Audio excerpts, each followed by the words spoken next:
The mansion's main hall was bathed in a golden glow, reflected in the crystal lamps and imported furniture.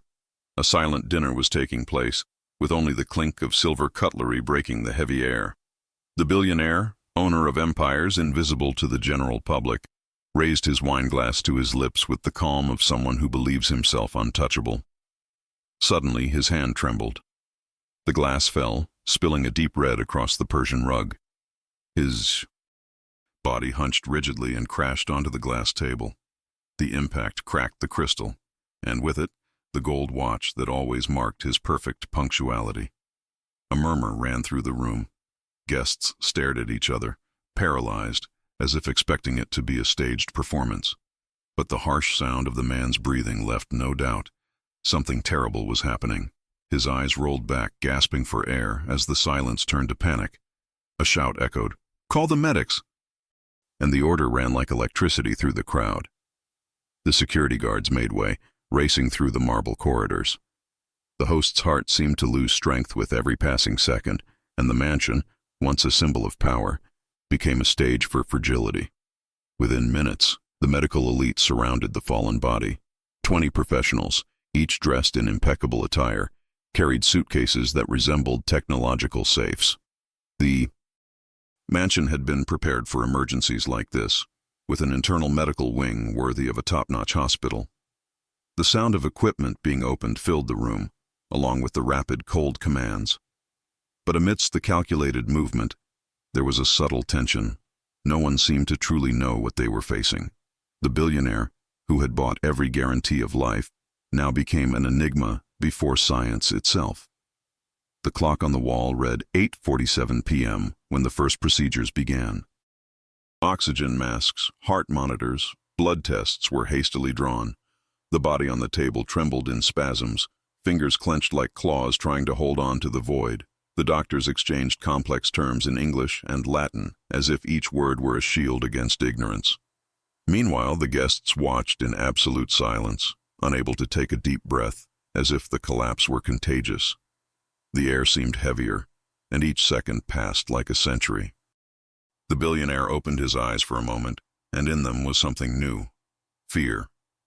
Not the fear of ordinary death, but the fear of someone who realizes that money can't buy time. His lips tried to form a word, but the sound that came out was only a hoarse whisper, an invisible plea.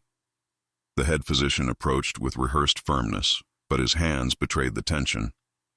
The patient's heart raced on the monitor and then suddenly plummeted like a line in free fall. With each beat, the room seemed to lose some of its hope. The maid was there, standing in the shadow of a column. No one noticed her, but her eyes didn't blink. She had seen that healthy man hours before, laughing, giving orders, ignoring her presence as always. Now he lay vulnerable, surrounded by men who wore science like armor. But something didn't add up for her. The sweat on his skin, the strange coloration of his lips, the tremors. It didn't seem like a rare disease. It seemed like something else. A simple yet glaring detail that no one dared to see. The sound of monitors filled the room, speeding up and slowing down like a metronome of death.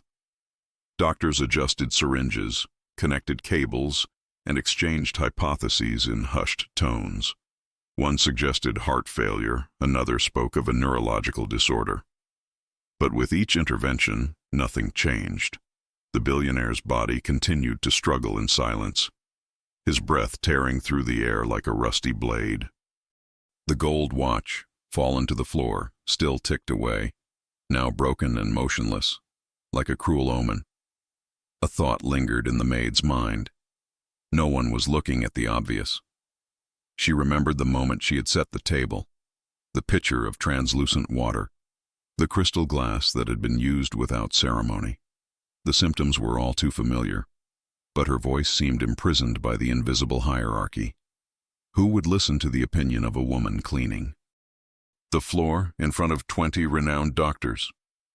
Still, her eyes remained fixed on the table, where a silent detail waited to be discovered. Panic began to spread among the guests. Some wept softly, others murmured prayers, as if at an early wake. The mansion, built to impress, now echoed like a mausoleum. The billionaire, who owned everything, seemed to have only a few more minutes, and the doctors, in their race against time, seemed more interested in not making mistakes than in getting it right. The chasm between appearance and truth only grew wider, and it was in this charged silence that the story's invisible hook was installed. The life of the most powerful man in the room was in the hands of 20 experts, but the answer was in front of everyone, waiting to be spoken by the one person no one considered. With each passing second, the lifeline faded, and the time for revelation grew ever shorter. The heart of the mansion seemed more like a temple erected to the glory of excess. The white marble floor reflected the golden chandeliers that hung from the ceiling in crystal cascades. Every detail bespoke wealth: original paintings by European masters, rare sculptures brought from secret auctions, and furniture so polished it reflected like mirrors. In the center, the long, dark oak table stretched like an altar, covered with imported porcelain and silver cutlery. It was the perfect setting for banquets of power, but now it served as a stage for tragedy. The billionaire had always believed his home should be a monument to his greatness. Each room had been designed by famous architects, each object chosen as silent proof of his victory over the world. The Golden Room, as it was called, was not just a dining space.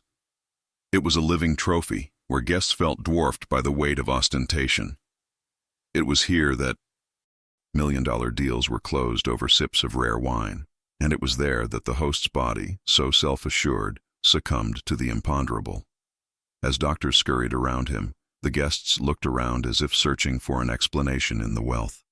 There was something grotesque about seeing so much technology next to a man gasping for air, unable to move. The gold on the walls seemed to mock the twisted body, reminding everyone that not all brightness saves from darkness. The contrast was brutal, architectural perfection against the imperfection of human flesh. The space, designed to impress, now bore witness to collective impotence. In the corner, discreetly positioned, stood the maid. Contrary to the luxurious surroundings, her simple attire stood out like a stain in a perfect painting. Her eyes swept the room unhurriedly, attentive to every detail. To her, this wasn't a sacred temple. It was just another room that needed to be cleaned at the end of the day. She knew where every piece of furniture was, which stain the boss hated to see, and which bottle should never be touched. Her practical eye saw where luxury only obscured. The doctors, however, seemed captivated by the setting. They set up gleaming machines as if they were part of the decor. The head physician gave a firm command, but the sound echoed in the room as if muffled by the gold. The others tumbled over hypotheses, each hoping to be the brilliant mind who would solve the enigma. The billionaire, ironically, had assembled an elite team precisely to prove to the world that science could tame death. But that night, human pride was tamed. The billionaire, even unconscious, still seemed to dominate the space.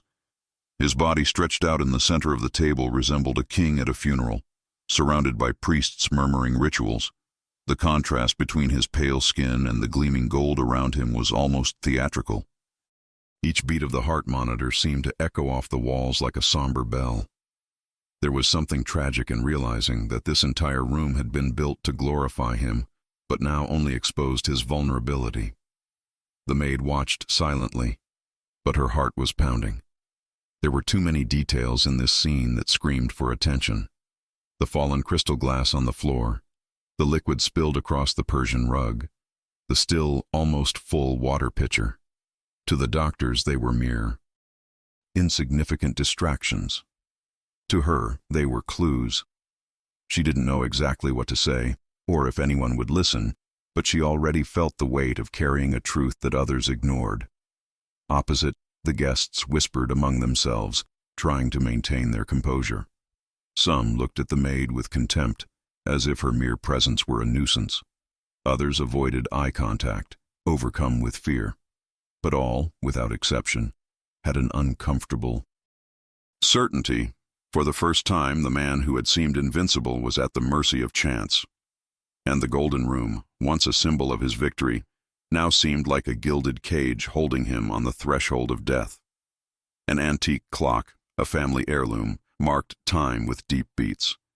Its pendulum swung precisely, oblivious to the human chaos around it. It was a cruel reminder that time never stopped, no matter how many fortunes were at stake. Each oscillation was an invisible sentence. The billionaire's life was slipping away, and no crystal chandelier could buy extra minutes. Time, after all, was the only commodity that would never be auctioned. And it was in this suffocating environment that the real battle began. 20 elite doctors, surrounded by luxury, armed with technology, but blind to the essential. An invisible maid, with nothing but her silent attention, noticing details no one else saw. And, at the center, a man whose fortune failed to protect him from the death that approached, step by step. The Golden Room was the perfect stage to reveal the cruelest irony. Power may fill walls, but it cannot fill lungs.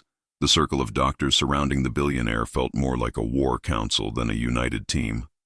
Each, a renowned expert in their field, spoke in technical terms that filled the room like volleys of arrows.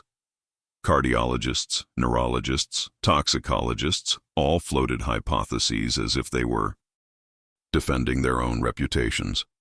Instead of cooperation, the air was thick with competition. There was no clear enemy, only the shadow of death. But each doctor seemed more concerned with not humiliating himself in front of the others than with saving the patient. The head physician, a gray-haired man with a deep voice, tried to impose order. His eyes darted around, scanning the monitors, the vital signs, the cold sweat running down the billionaire's forehead. But even he felt the pressure. He knew all eyes in the room were on him, waiting for a sure diagnosis. His international reputation was at stake, and it weighed as heavily as the patient's life. He took a deep breath, but his mind was racing. A young neurologist, newly joined the team, ventured his theory. It could be an acute neurodegenerative syndrome, he said confidently, as if trying to shine in front of the veterans. Another, older one, immediately countered with a tone of contempt. The argument escalated in seconds, voices overlapping, each louder than the last. The scene resembled an arena where intellects dueled with sharp words, but amidst the din, the billionaire's body writhed silently, begging for real attention. On the wall, monitors flashed red, warning of a drop in blood pressure. One toxicologist suggested investigating rare substances, perhaps something inhaled. Another dismissed it, saying there was no evidence. A third hypothesized genetic heart failure, but was ridiculed by his colleague. The debate turned into a battle of egos as precious minutes were lost. It was as if each wanted to write their name in history, but the story was about to end in tragedy. The billionaire tried to move his hand, but only managed to scratch the surface of the broken glass table. The faint sound of the scratching glass went unnoticed by the doctors, but it echoed like a scream to the waitress. She saw that gesture, that silent plea for help. But again, he didn't dare speak. She knew she would be ignored, perhaps even reprimanded. The weight of social hierarchy was as suffocating as the thin air in the room. One of the guests, nervous, asked in a low voice if the billionaire would survive. The head physician responded without looking, merely murmuring that they were doing whatever they could. But the truth was darker. No one knew what was really happening. Science was trapped in a maze of possibilities, and every exit seemed to lead to a dead end. The patient was dying, but the experts were too busy defending their own theories. In the corner, the waitress remembered the previous hours. She had seen the billionaire drink water, absently stirring the crystal glass, letting a few drops splash onto the white tablecloth. She remembered the pitcher being changed earlier, a slight difference in the scent, almost imperceptible. To her, it was clear something was wrong. But her voice, if it dared to be raised, would be like a whisper against the roar of the doctors. Still, her chest burned with the urge to speak. Meanwhile, tensions grew between the doctors. One suggested a battery of instant tests. Another complained it was a waste of time. The noise of their arguments echoed off the room's gilded walls. It seemed they were more interested in defeating each other than defeating death. It was a cruel irony. 20 brilliant minds, unable to unite behind a single goal. The billionaire's life was slipping away, but each specialist's pride seemed to outweigh the clock's hands. The head physician slammed his hand on the table, demanding silence. For a moment, the noise ceased. "We need focus," he said, his voice firm, though his eyes betrayed his insecurity. He ordered new tests, requested quick results, and tried to restore order. But deep down, he knew they were in the dark. What was happening before them didn't fit into any medical textbook. It was something different, something that escaped the sophisticated logic they so revered. And it was in that moment of pause that the narrative found its hook. Amid the expert's arrogance, the truth was still there, clear, visible, but invisible to the trained eye. The waitress, silent and almost awkward in the corner, was the only one who truly understood. But how long could you keep this secret? And how much time did the billionaire have left before the clash of egos cost him his life? The silence following the chief physician's order was heavy, almost suffocating. Everyone's eyes returned to the monitors, trying to decipher the flashing red numbers. The billionaire was breathing heavily, his chest rising and falling in short spasms, as if each breath had been forcibly stolen. The chief physician adjusted his glasses, cleared his throat, and finally broke the silence.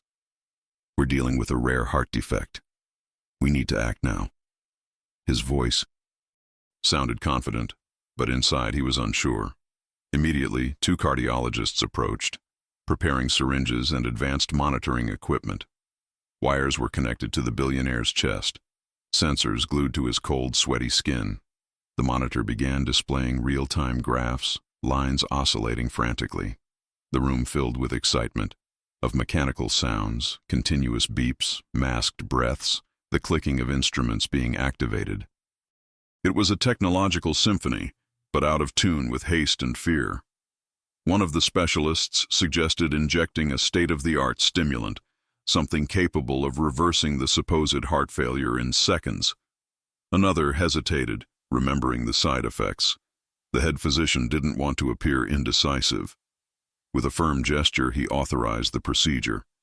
The needle pierced the skin, the fluid coursed through the billionaire's veins, and everyone held their breath. But nothing happened. The body remained unstable, the graphs still falling. Failure was stamped in silence. A murmur of discomfort ran through the room. The doctors avoided looking at each other, afraid to admit their mistake.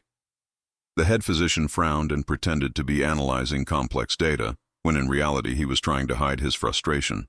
Every lost minute was a blow to his authority. The billionaire, who had always hired the best to avoid unforeseen events, was now a victim of blind trust in sophisticated diagnostics. And with each faint heartbeat, the arrogance of those present became more evident.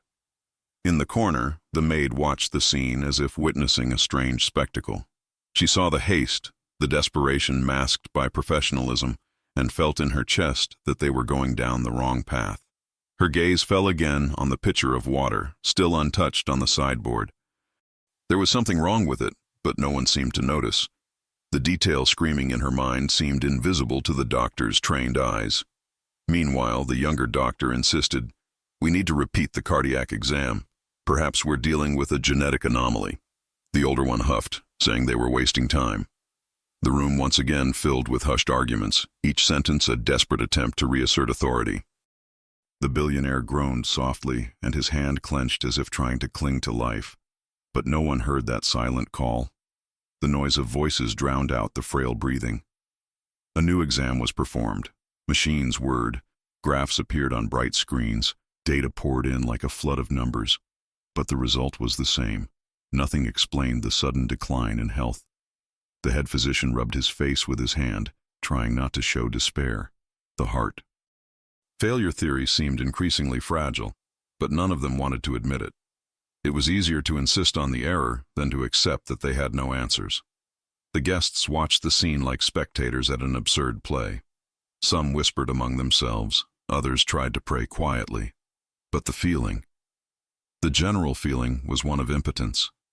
They were faced with 20 of the world's best doctors, in a mansion that resembled a luxury hospital. And yet the billionaire was dying.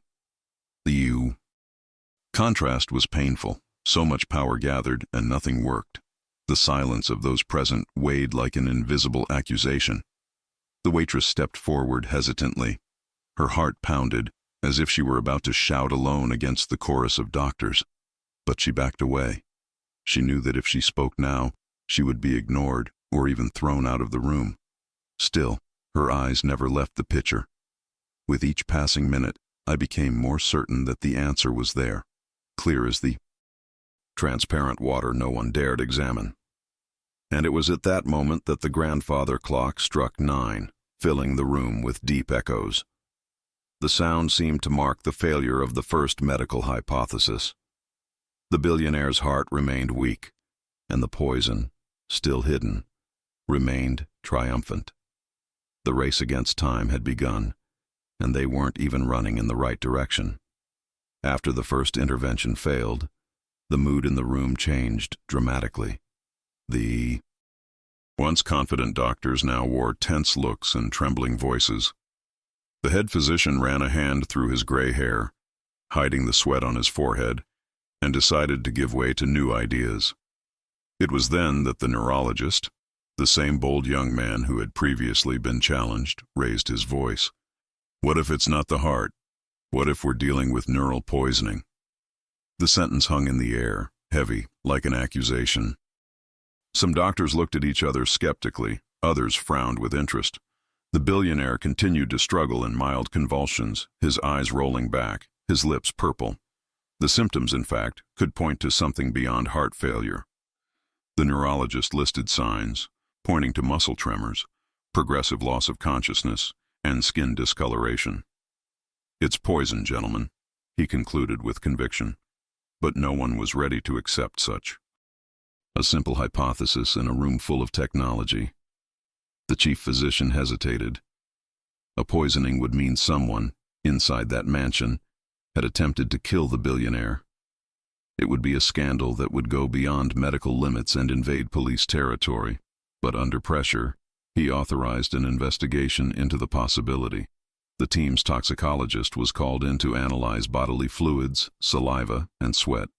Portable machines were turned on, sensors attached. The mansion was transformed into a makeshift laboratory, a science fiction setting. The sound of the equipment echoed through the room, constant beeping, screens flashing, blue lights reflecting on the doctors' faces. The guests stared in astonishment, unable to comprehend what was being done. To them, it was a spectacle of futuristic science. But to the experts, it was just another plunge into the dark. Each partial result came back negative. Each test frustrated expectations.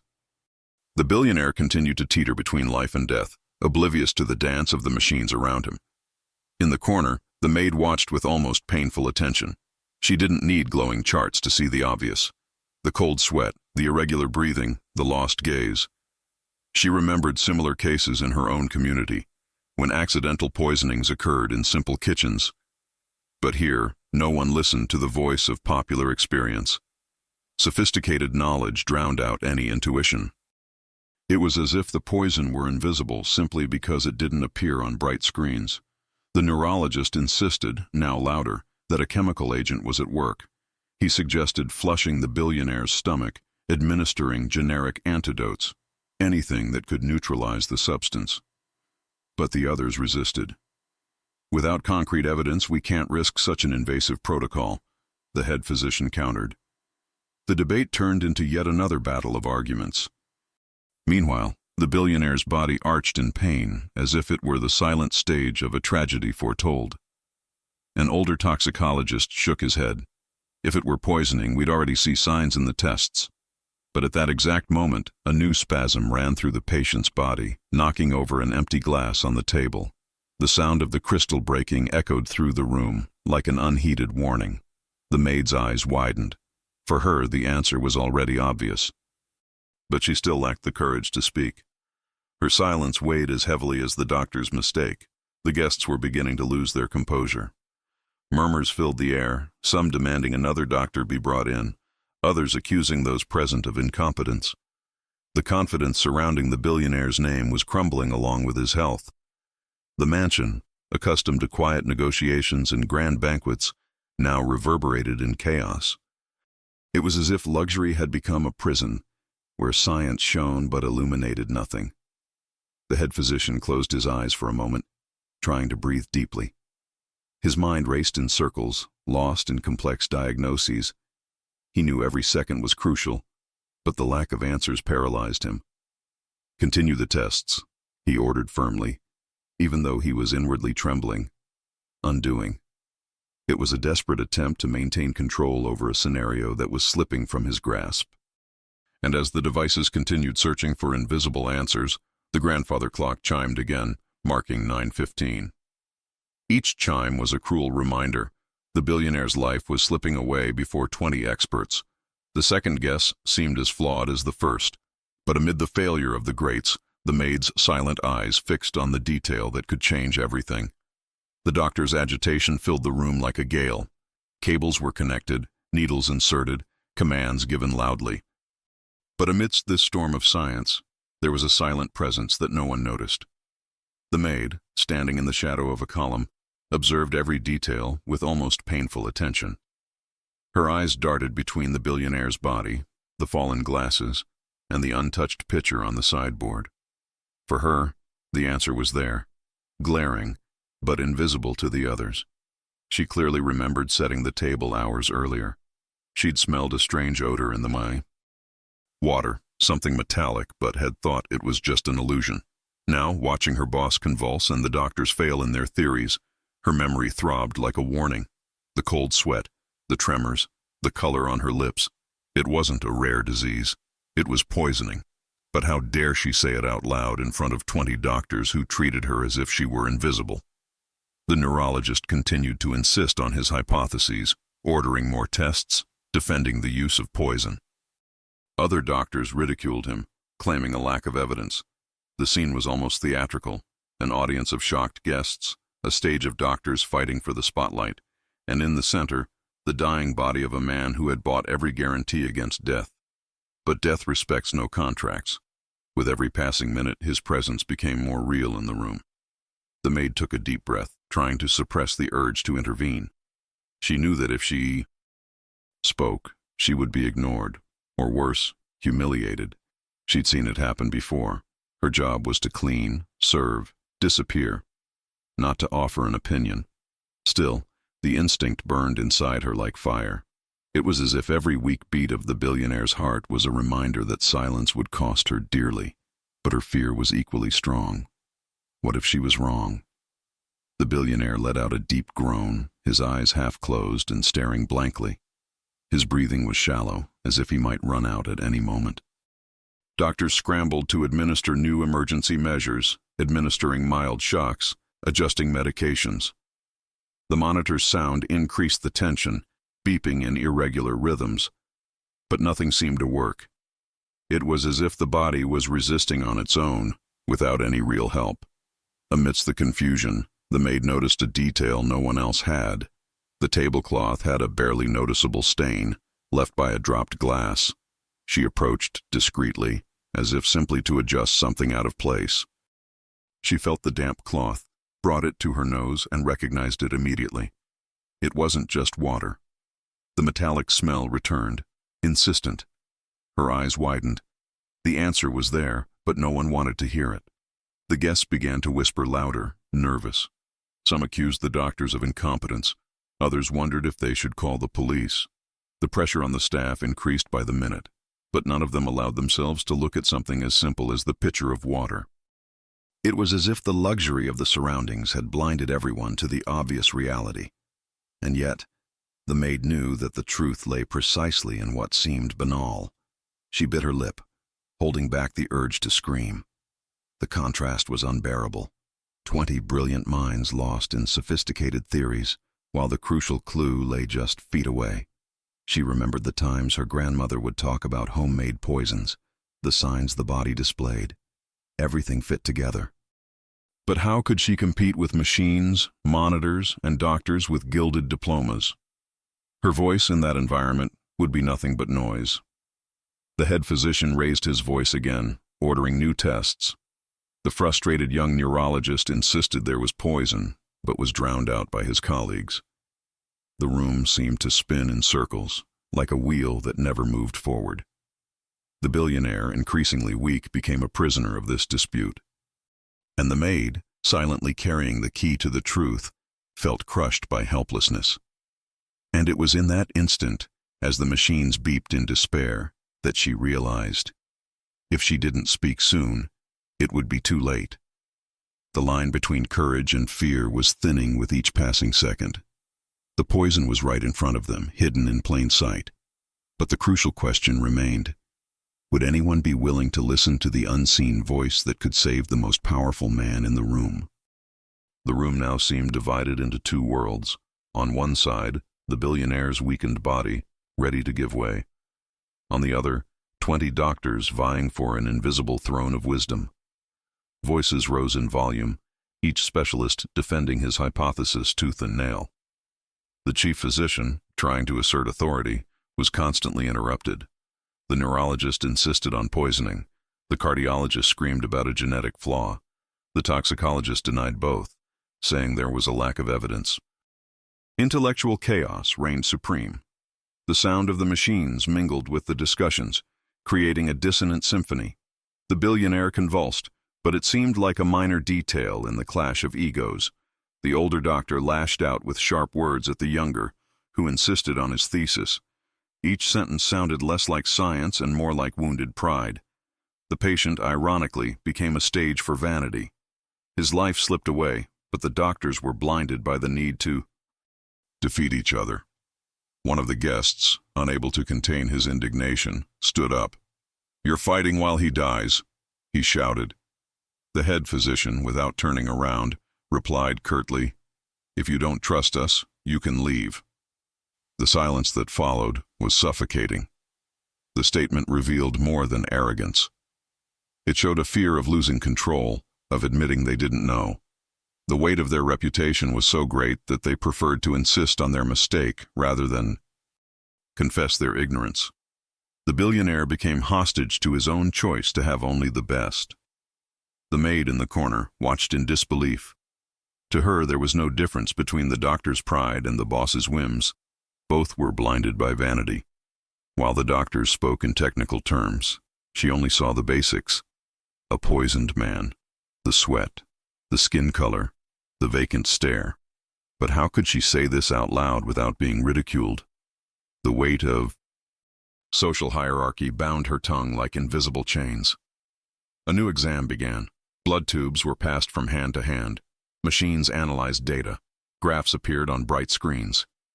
But no results explained the clinical picture.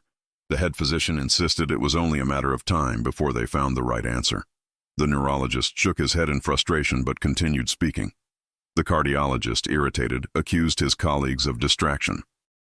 The room resembled a gladiatorial arena, and the prize was an impossible diagnosis.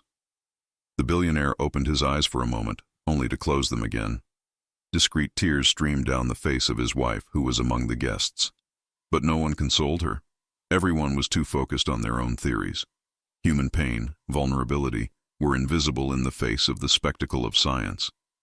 It was as if the patient were merely an unsolved equation, not a man on the brink of death. The maid took a hesitant step forward but immediately retreated when she felt the disapproving gazes. To them, her mere presence was an intrusion. She took a deep breath, fighting back the urge to scream. In her mind, the scene replayed like a nightmare. 20 doctors surrounding the poison, but unable to see it. It was like watching someone drown while everyone argued over whether the water was salt or fresh. A younger doctor, desperately trying to show initiative, suggested an invasive intervention. He proposed opening the patient to look for hidden signs. The head physician hesitated, but didn't rule it out. It was the height of madness, risking mutilation of a living man's body while the real cause lay before them. Pride turned into a threat. Every decision seemed less about saving the life and more about preserving face.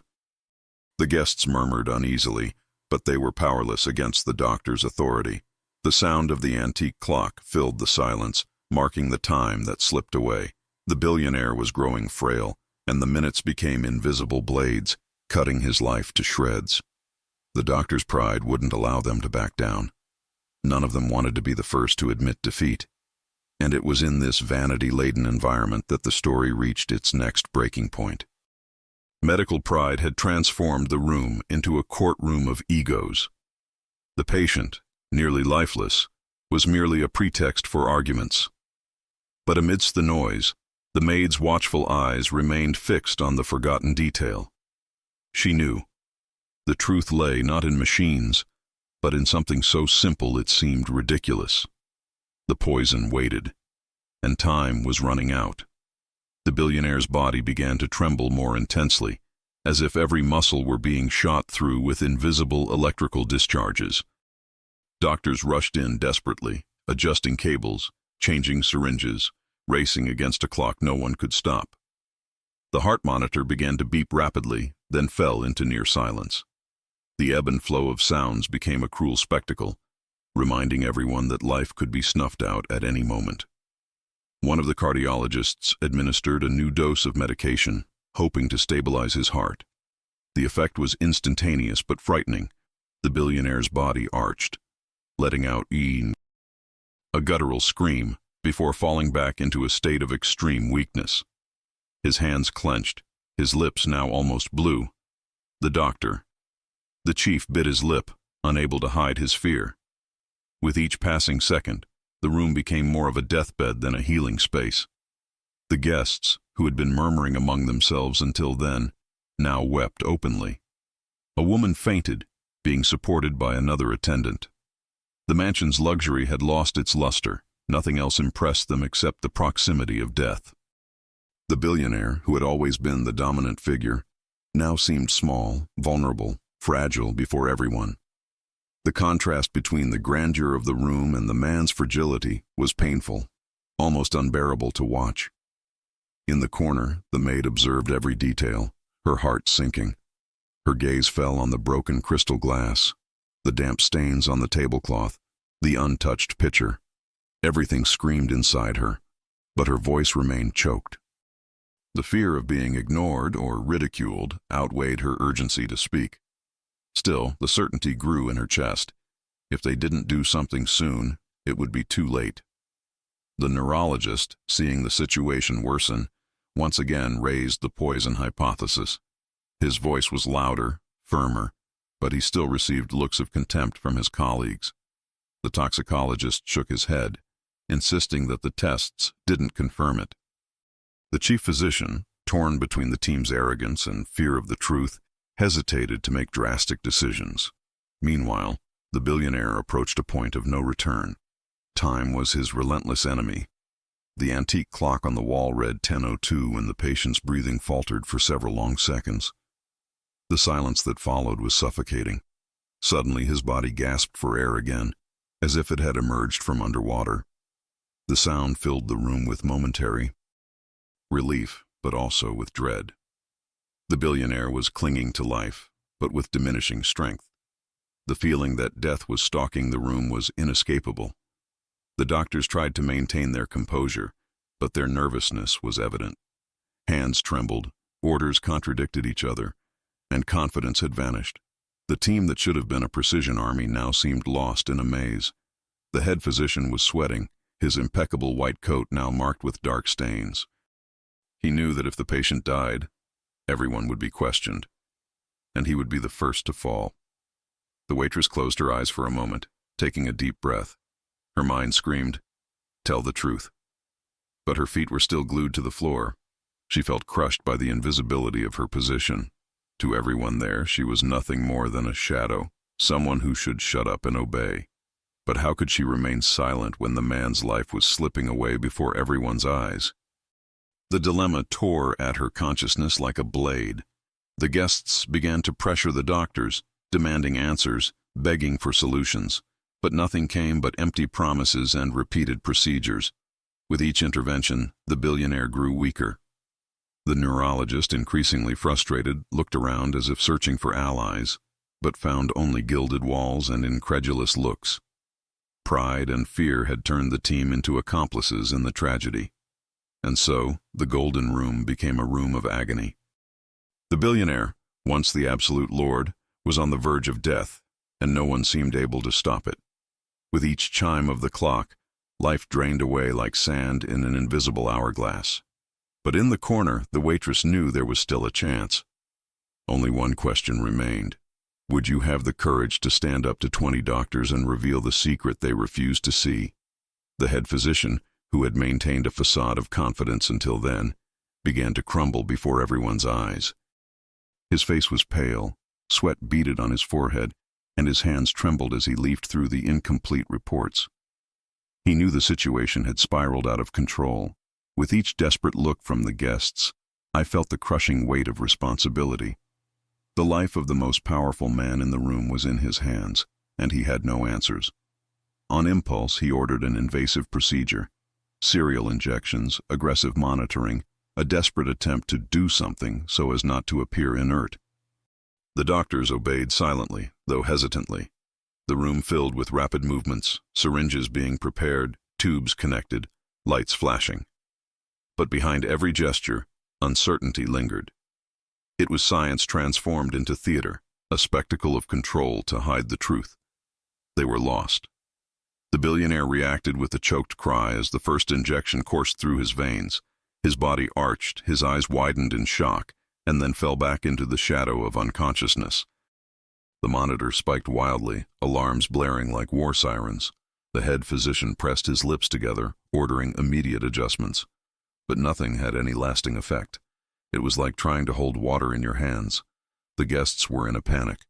Some screamed, others cried, and even the security guards exchanged nervous glances. The atmosphere of absolute power surrounding the billionaire crumbled in the face of his exposed vulnerability. His wife sobbed, holding her trembling hands while no one dared to comfort her.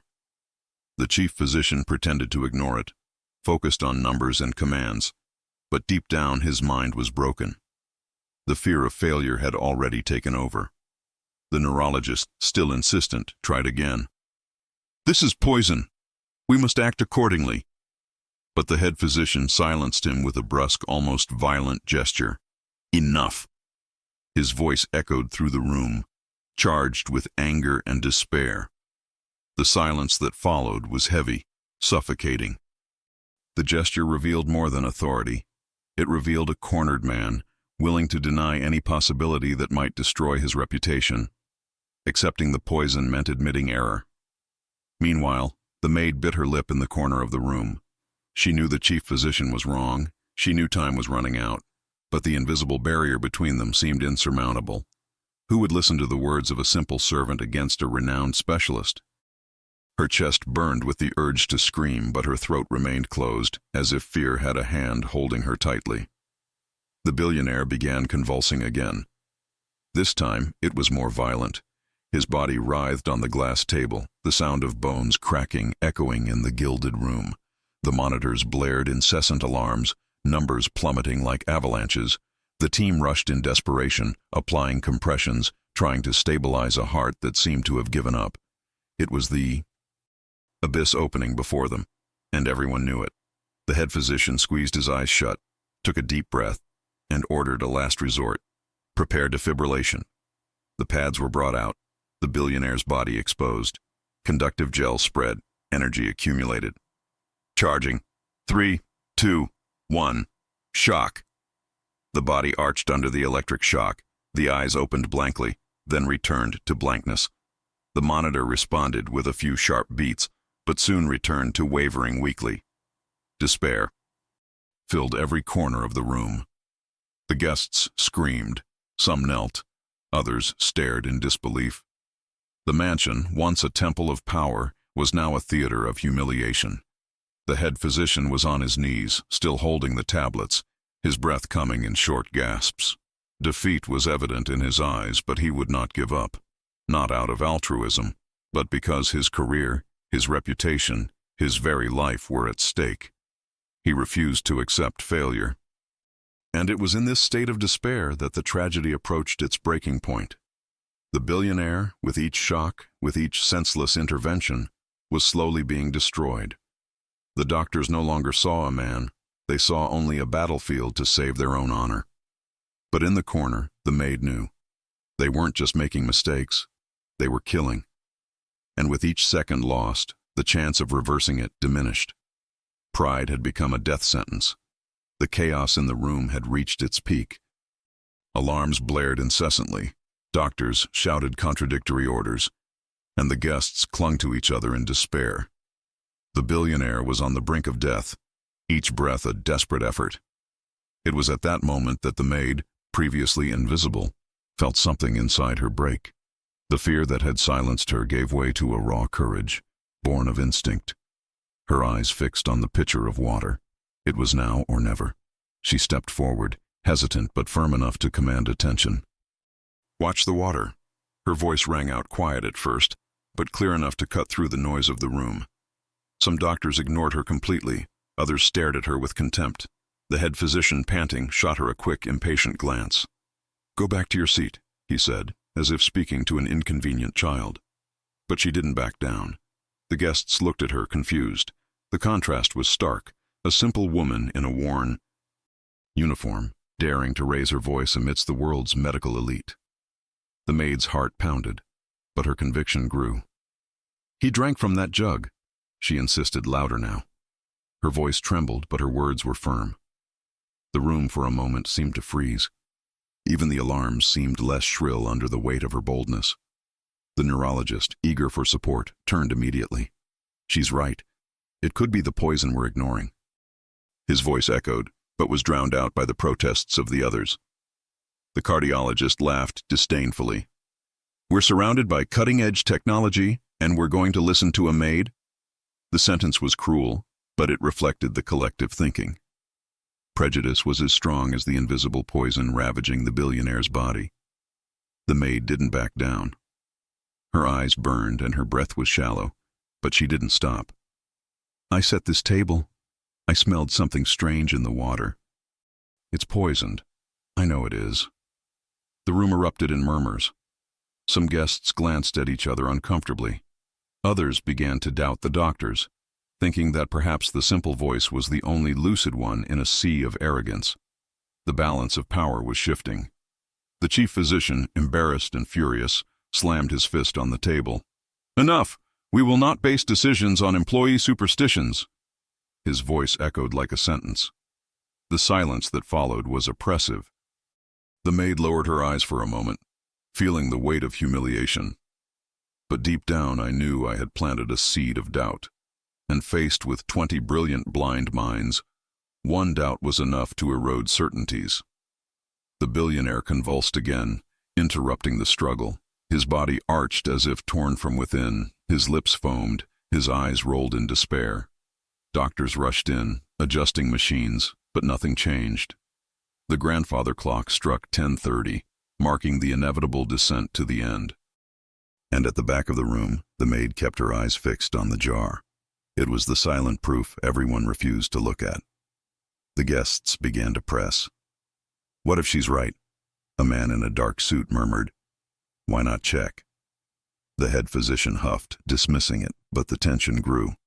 Medical arrogance now faced not only the maid's intuition, but also collective distrust. The power that once seemed absolute was beginning to crack, and each crack revealed the fragility hidden beneath the facade of infallible science. The maid, even in disbelief, raised her voice once more. "Look at the jar. If it's not poison, you'll prove me wrong. But if it is, there's still time to save him." Her words were simple, direct, and therefore powerful. There was no jargon, no arrogance, just naked truth, piercing the veil of luxury and pride. The entire room fell silent for a moment, heavy as lead. And it was in this silence that the story found its turning point. For the first time, the possibility that the answer lay outside sophisticated science was beginning to be considered. Some doctors' eyes wavered, the guests stirred, and the head physician felt his authority slip through his fingers. The waitress, invisible until that moment, had broken through the wall.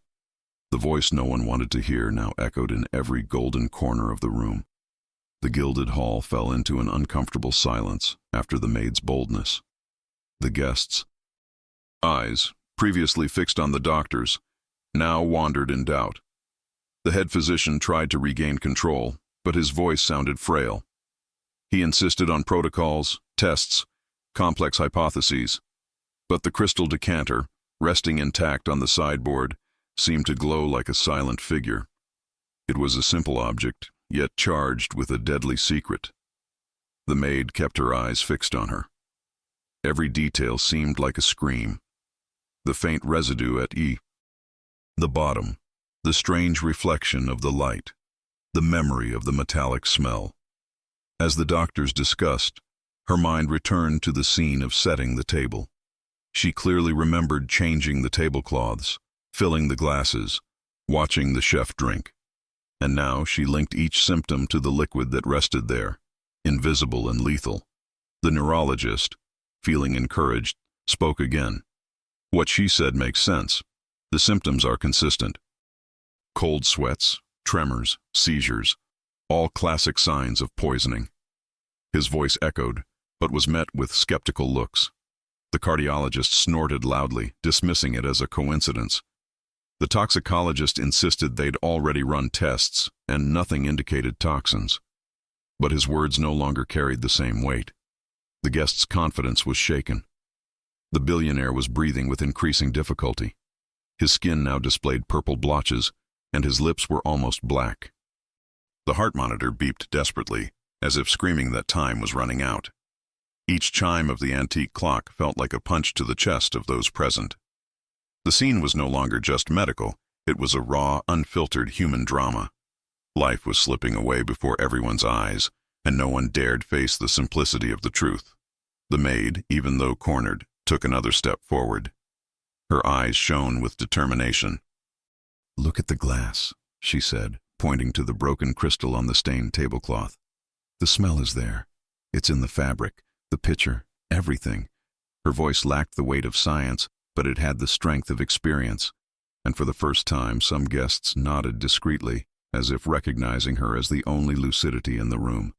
The head physician, irritated, ordered that no one touch the jar. "That's irrelevant. Let's not get sidetracked by distractions." But his voice no longer held the same authority. Each word seemed an act of stubbornness, a desperate effort to protect his prestige. The doctors glanced at each other, and some wavered. The power he wielded was beginning to crumble. Doubt had already set in, and doubt is the greatest poison against arrogance. One of the guests, an influential businessman, stood up. "Examine the jar. If it's nothing, we'll all be at peace. If it is, you've wasted too much time." His words echoed like a hammer. The murmurs grew louder. The head physician clenched his fists, but didn't respond. The social pressure was now turning against him. The room was about to break the barrier between pride and truth. The maid felt her heart race. She knew she was close to being heard, but she also knew the billionaire didn't have much time. Her eyes returned to the body writhing on the table. The man who had always been unreachable, powerful, now depended on her, someone he had never noticed. It was a cruel irony, but also a silent justice. Fate brought social extremes together in an unexpected dance. The neurologist approached the jar hesitantly. His fingers hovered over the crystal, but recoiled at the head physician's piercing gaze. The silence was unbearable. Every second felt like a trial. The maid held her breath, her eyes pleading for someone to have the courage to break the barrier. The truth was there, so obvious it hurt. But pride still overpowered the instinct to save. And it was at this threshold that the poison revealed its true power. Invisible to the eye, untouchable by examination, it not only destroyed the billionaire's body, but also eroded his confidence, revealing collective blindness. The danger lay not only in the liquid in the jar, but in the silence of those who dared not look. Time, cruel and relentless, continued to slip away, and the golden room increasingly became a chamber of death. The billionaire was on the brink of the final stretch. His body heaved in increasingly short spasms, like a candle about to go out. The heart monitor screamed in frantic alarms, the numbers plummeting uncontrollably. Doctors rushed back and forth, changing syringes, ordering procedures, but nothing worked. The head physician, pale and trembling, no longer looked like the commander he once was. His voice cracked, and his authority crumbled before everyone's eyes. The billionaire's wife sobbed helplessly, clutching her husband's cold hands. Her fingers trembled, as if trying to drag life back into her body. The guests wept silently. Some prayed, Others simply stared in disbelief at the collapse of the science they swore was infallible. The room's luxury had lost all its luster. Now, every gilded detail seemed to mock human frailty. Wealth had become a backdrop for impotence. The neurologist tried again. "We need to check the jar." "He's dying, and the answer may be there." His voice echoed through the room, charged with urgency, but it was drowned out by the head physician, who shouted desperately, "Continue with the procedures." It was an empty order, repeated like a mantra, simply to maintain control. But everyone knew there was nothing more to be done within that logic. The patient was sinking, and fast. The billionaire's body arched in another convulsion, this time more violent. His eyes opened briefly, revealing only the whites, and then collapsed shut. The heart monitor nearly zeroed. "He's going into cardiac arrest," one of the doctors shouted as he rushed to begin compressions. Electric shocks were readied once more, plates pressed against his chest. Shocks administered. His body bounced and fell, but he remained unresponsive. Despair reached its peak. The guests could no longer bear the scene. Some turned away, unable to watch the most powerful man they knew crumble before them. Others clung to the hope of a miracle. The gilded room, once a stage of ostentation, now resembled a courtroom where everyone awaited the final sentence, and every second was an invisible blow, eroding the patient's last strength. In the corner, the maid wept silently, but she didn't take her eyes off the jar. She knew the poison was there. She knew time was running out. The courage that had previously wavered now burned in her chest like fire. She no longer thought about the fear of ridicule, but about the weight of guilt if she remained silent. Each convulsion of the billionaire was like a push toward her own courage. The head physician ordered a new dose of the experimental drug. The liquid was injected, but the body didn't respond. The monitor made a continuous beeping sound, that high, deadly note that sent shivers down everyone's spine. For a few seconds, silence filled the room. It was the sound of defeat, the sound no doctor wanted to hear. The billionaire's wife screamed, a scream that shattered the room. The doctors resumed movement, desperately trying to reverse the situation. Compressions, shocks, artificial respiration. But each attempt seemed futile, like punches against an invisible wall. The billionaire was no longer moving. His skin was cold, his eyes half closed. The weight of the end loomed large. Science, so revered, seemed incapable of defeating the sun. Invisible enemy hiding in a simple glass. The maid clenched her fists, her eyes welling up. She knew that if she didn't speak now, it would be too late. Death was knocking at the door, and no one could stop it.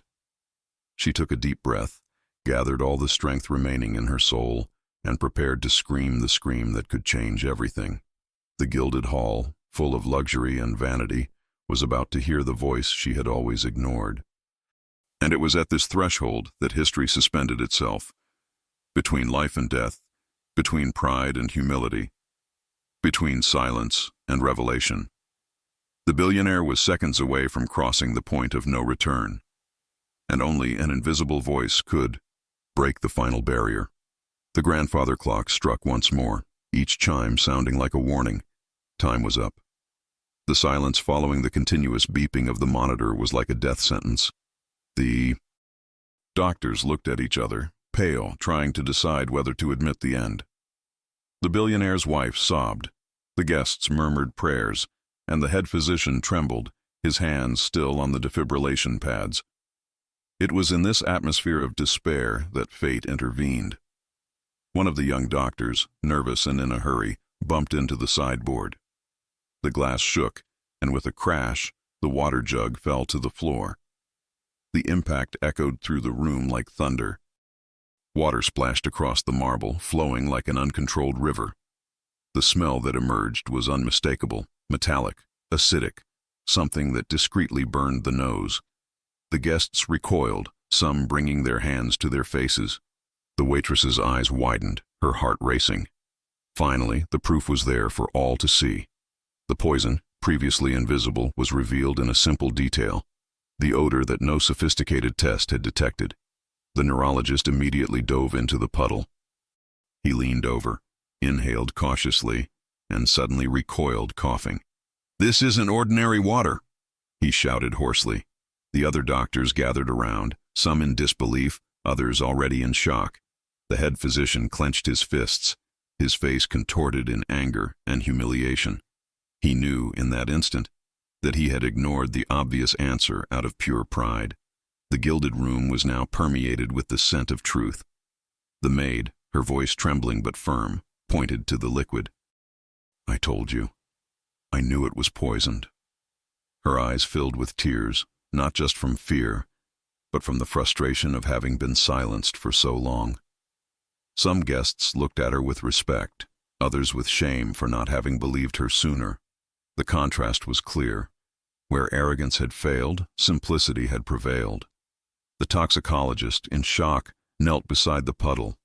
He pulled a special piece of paper from his briefcase, dipped it into the liquid, and watched the color change instantly.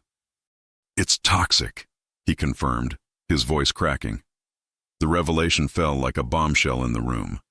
Murmurs erupted among the guests. Some screamed in indignation, others simply gaped. The head physician remained motionless, defeated by the weight of the truth. Pride had cost him precious minutes. The billionaire, nearly lifeless, let out a weak sigh, as if still trying to fight. The sound rekindled hope in those present. "There's still time," the neurologist shouted. He ran to the machines, ordering generic antidotes, emergency solutions. Chaos reigned in the room again, but this time with a clear direction. Now everyone knew what they were fighting. It was no longer a mystery. It was poison. The maid remained motionless, tears streaming down her face. Her intuition had been confirmed, but the pain of the delay outweighed any victory. If they had listened sooner, perhaps the billionaire wouldn't be so close to his end. The contrast between the luxury of the room and the simplicity of his voice had never been so cruel. Truth, after all, needed no diplomas, only attentive eyes. The guests now turned against the doctors. "You let him die while you fought," accused a man in a suit. Others nodded furiously. Trust in the team had shattered like broken glass. The head physician tried to speak, but his voice died in his throat. His silence was the greatest confession. His arrogance had been exposed, naked, before everyone. The neurologist and two assistants hurriedly prepared an emergency solution. Tubes were connected, syringes filled, and improvised antidotes administered. The billionaire's body reacted in spasms, as if waging a final war against death. The monitor oscillated between nearly straight lines and fragile peaks. Suspense filled the air, suffocating. Everyone knew it was now or never. And it was at that moment, with the pool of poison spread across the floor and the metallic smell permeating the room, that the narrative reached a new level. The previously invisible enemy had been revealed. But the revelation might have come too late. The billionaire was hanging by a thread. Time, cruel and relentless, would decide whether this discovery would be salvation or epitaph. The hall was still filled with the metallic smell that had escaped from the broken jar. Doctors and guests alike stood in shock, unable to comprehend how something so obvious had been ignored for so long. The maid, her eyes brimming with tears, knew she needed to prove once and for all what everyone was already afraid to admit. She walked to a side shelf, where antique pieces served only as decoration. Among them rested a set of aged silverware. She took it with steady hands, despite her racing heart. The metal was marked by age, but still gleamed in the golden light of the room. Without asking permission, she approached the puddle spreading across the floor. The silence was absolute. Every eye was fixed on her, as if she were an intruder daring to challenge the invisible hierarchy, but her determination was stronger than her fear. She knew that simple gesture would speak louder than any words. He bent down and dipped the tip of the silver into the liquid. For a moment, nothing happened. The silence was broken only by the sound of the heart monitors beeping in agony. But then slowly the silvery glow began to darken. The transformation was unmistakable.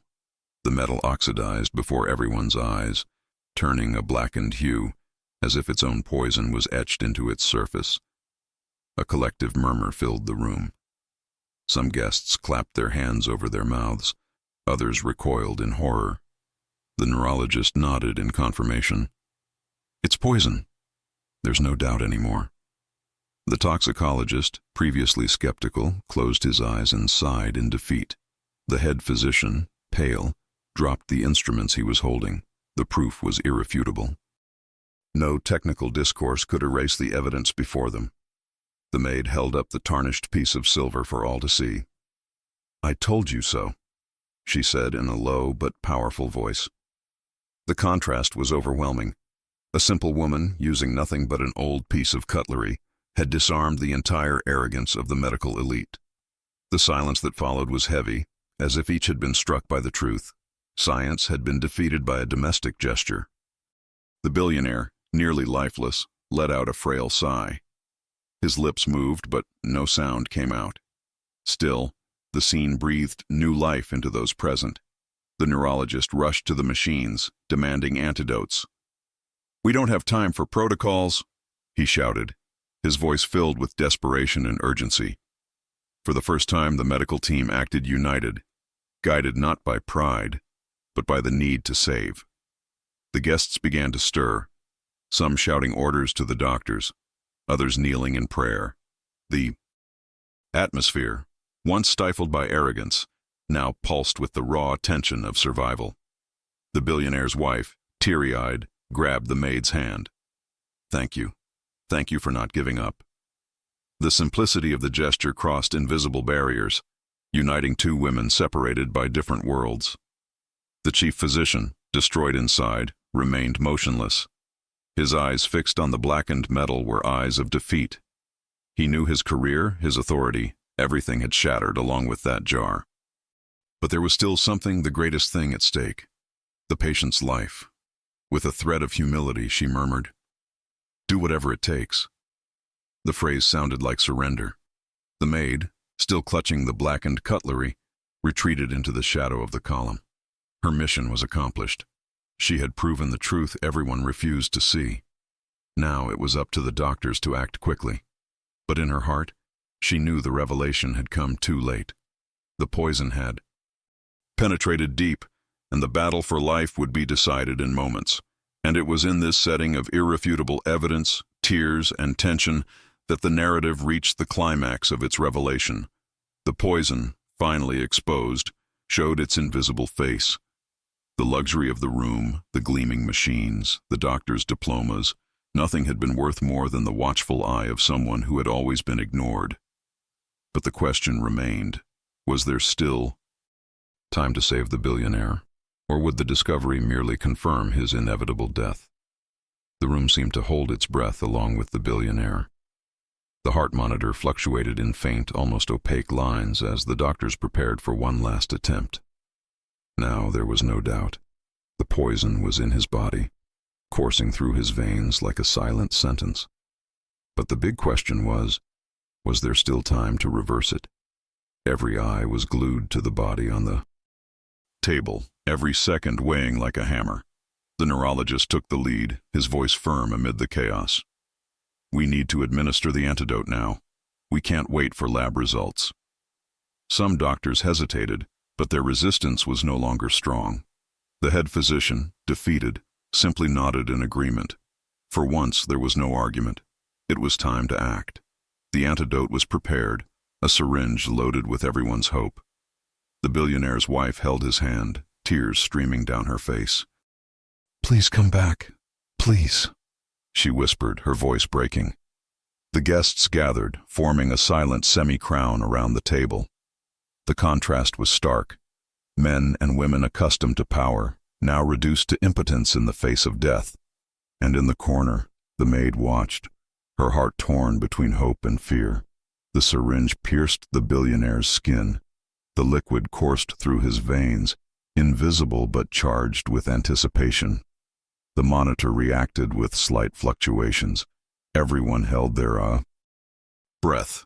The body, previously motionless, began to tremble. First, a faint spasm, then a more intense movement. It was like a war, invisible happening inside him, poison and antidote fighting for dominance.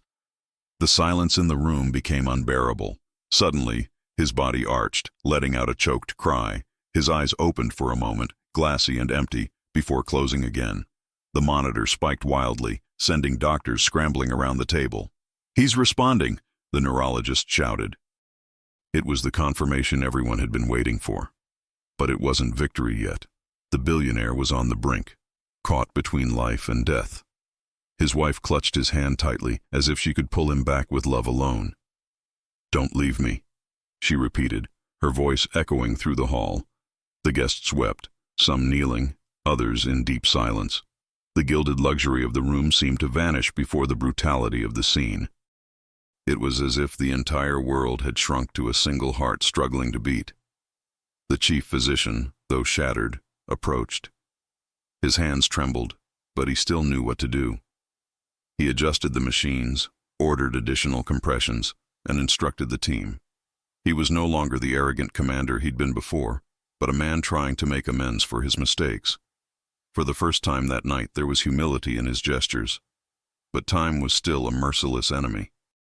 The billionaire let out another groan, his breath tearing through the air. The monitor teetered like a tightrope. Every second seemed endless, every heartbeat a temporary victory. The neurologist administered a second dose of the antidote, risking everything. "If this doesn't work, we won't get another chance," he said, his voice firm, but his eyes filled with fear. The entire room vibrated with tension. Some guests murmured prayers, others wept in despair. The maid clasped her hands, praying silently. She knew her voice had changed fate, but she also knew the battle was not yet won. The billionaire was on the edge, and any slip-up could send him to the other side for good. And it was at that moment, just as his heart seemed about to give out, that the scene reached its climax. The billionaire opened his eyes, let out a hoarse cry, and gripped the edge of the table with surprising strength. The monitor began beating rapidly, like a war drum. The room erupted in murmurs of relief and shock. Life was still there, resisting against all odds. But the battle was far from over. The heart monitor pounded like a war drum, but still at an unsteady pace. Each beat felt like a victory stolen from death. The billionaire, his eyes half open, let out hoarse moans, his clenched hand gripping the edge of the table as if clinging to life. The doctors moved in sync, with no time for argument. There was no room for pride now, only for action. The neurologist coordinated the orders, requesting additional doses of the antidote. Tubes were connected, fluids circulated through the patient's body like rivers fighting the poison. The team adjusted machines, ventilators, and blood pressure. Each intervention elicited new spasms from the billionaire, new signs of resistance. It was a bloody but invisible battle, waged within his veins. The guest's silence was almost religious. His wife remained beside him, holding his hand tightly. Her tears fell onto the white sheet, blending into the scene like a silent prayer. "Come back to me. Come back," she whispered over and over.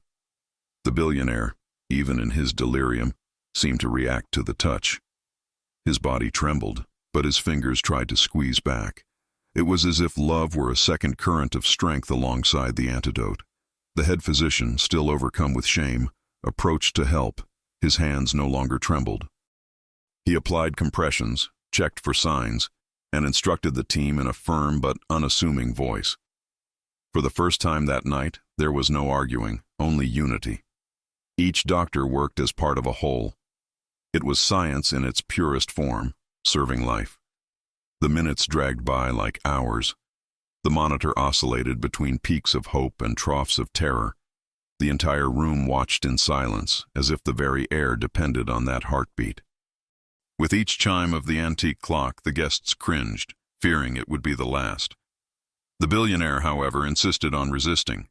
It was as if the very pride that had nearly killed him was now fueling his refusal to give in.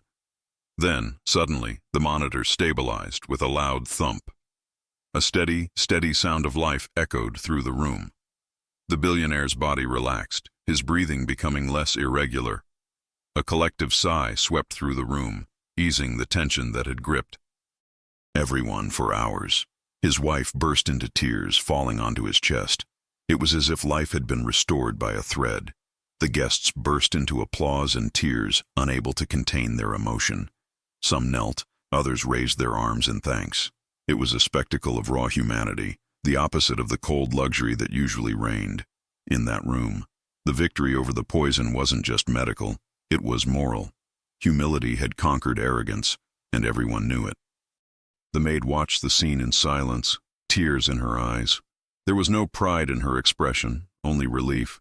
She didn't want recognition, just for her boss to survive. But deep down, she knew it had been the invisible piece that had changed everything.